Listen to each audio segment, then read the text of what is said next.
Paano daw magbura ng pop-up virus doon sa Messenger? Salamat sa tanong kaibigan, shoutout sa iyo.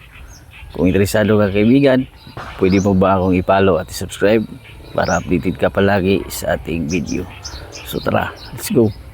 Okay, ang una mong gawin kaibigan ay hanapin lang ang iyong Messenger at ilong press mo lang at itap mo itong app info. So sa ganyan. So itap mo yung storage.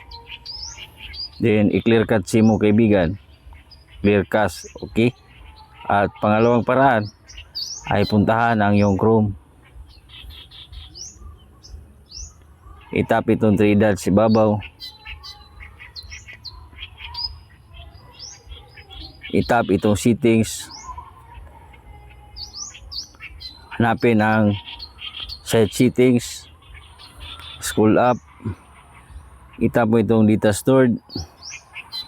So ito ang paliwanag kaibigan, ito yung mga napupuntahan nating mga website na may dalang virus sa ating phone. So kailangan nating i-delete ito para yung virus ay ma-delete na sa ating phone at yung phone natin hindi na mag-pop up yung mga virus.